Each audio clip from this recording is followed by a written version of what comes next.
কোথাও হকার উচ্ছেদ হয়নি।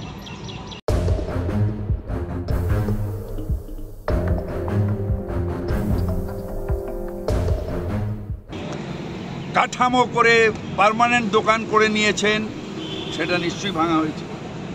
কিন্তু হকার যে হকিং করে, অ্যাজ পার হকার অ্যাক্ট যে হকিং করে, আমাদের যে নোটিফিকেশন অনুযায়ী 1/3 অফ দি ফুটপাথ, তাদের কোথাও ভাঙা হয়নি। তাদের ডিসিপ্লিন করা হয়েছে যে আপনি 1/3 নিয়ে থাকবেন, বেশি দেবেন। এদের পথচারীরা যদি ফুটপাথ দিয়ে না যায়, রাস্তা দিয়ে গেলে তাদের অ্যাক্সিডেন্ট হবে, অনেকের হয়েছে।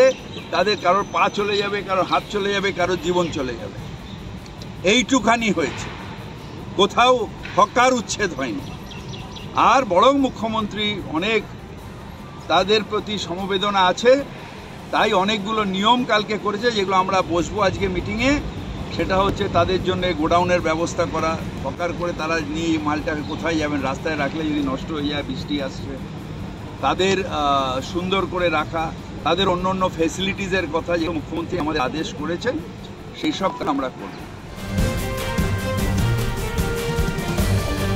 ওই নেচে লাভ নেই, বিশেষ হকার ধরি হকার ধরি হকার ধরি। হঠাৎ এতদিন মরা হতো, এখন যে মহিলা এমনি হয়েছে, কোনো মহিলাকে আমি অবমাননা করছি না, কিন্তু সন্দেশখালি দেখিয়ে দিয়েছে যে ওই যে নাটক, ওই নাটক আর বাংলার মানুষের চলবে না।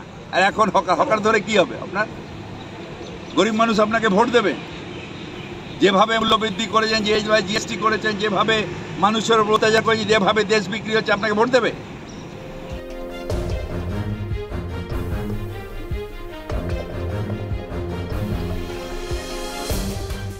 কারণ রাজ্যের আইডেন্টিটিটা যদি আপনারা নষ্ট করে ফেলেন, কোটি কোটি টাকা দিয়ে আমরা বিউটিফিকেশন ডেভেলপমেন্টের কাজ করছি, আমি তো আপনাদের বারণ করিনি। কারণ হকারিটাও মনে রাখবেন একটা ব্যবসা, তাদের সংসারগুলোই বা চলবে কী করে, তাদের পরিবারগুলোকেও চলতে দিতে হবে। সুতরাং যেটা আমাদের করতে হবে সেটা হচ্ছে, ইভেন কোভিডের সময়ও আমরা প্রায় 7,673 জন হকারকে 2,000 টাকা করে দিয়েছি। স্বাস্থ্যসাথীর আওতায় তাদের নিয়ে আসা হয়েছে।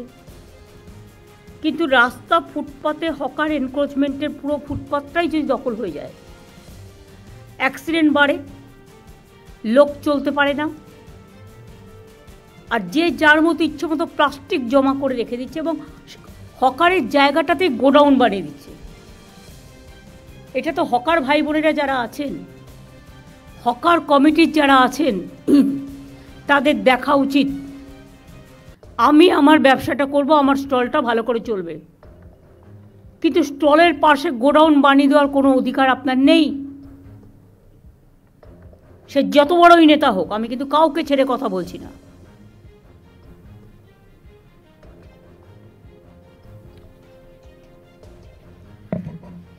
আমরা হকারদের জীবন এবং জীবিকা সুরক্ষিত রেখে যাতে সাধারণ মানুষ তাদের হয়রানি কমানো যায়, অনেক স্টেপ নিয়েছি আগে।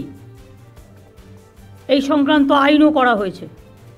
West Bengal urban street vendors protection of livelihood and regulation of street vending rules 2018 করা হয়েছে। আজকে আমি মলয়, ববি, অরূপ আর অতীন আর দেবাই 5 জনকে বলবো, হাতিবাগান গ্র্যান্ডের সামনে, নিউ মার্কেটের সামনে, কর্পোরেশনের সামনে একটা সার্ভে করে আসুন। দেখুন কিভাবে শর্ট আউট করা যায়। আমি আপনাদের এটা বলছি না বুলডোজার হাতে নিয়ে যান, কিভাবে শর্ট আউট করা যায় দেখে নিন। অন্য জায়গায় দরকার হলে তাদের বসতে হবে।